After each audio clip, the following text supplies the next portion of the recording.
Tintin et Goliath se sont retrouvés dans les vallées du Sheffield. Et il faut bien avouer qu'ils ont été émerveillés par cet endroit. C'était comme le paradis sur terre à portée de leurs doigts. Mais ils ne comprenaient pas que c'était l'enfer qui leur tendait les bras. Les Philistins étaient coincés dans la vallée, ne pouvant atteindre leurs ennemis.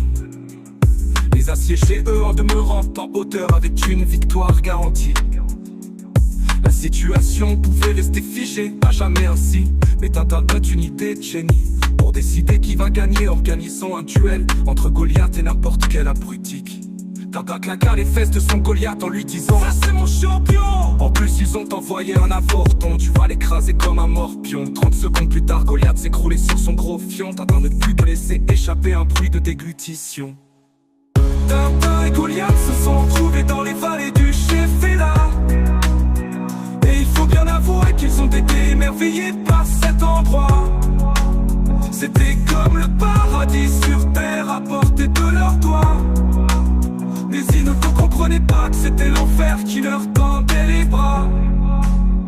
Alors il paraît qu'on appelle les Philistins le peuple de la mer, puisque mais Tintin est la sienne, on ne peut vraiment pas dire le contraire. Tintin a tout de suite appelé ses ennemis d'hier, ses frères, leur expliquant qu'il était là dans le cadre d'un échange scolaire. Tintin n'a vraiment honte de rien. Il va et vient, un petit peu comme la queue de son chien. Après il les a saoulés en leur expliquant qu'à la base il était réfugié climatique hawaïen. Et sinon dans votre petit club, vous acceptez les végétariens? Tintin et Goliath se sont retrouvés dans les vallées du Sheffield. Et il faut bien avouer qu'ils ont été émerveillés par cet endroit. C'était comme le paradis sur terre à portée de leurs doigts.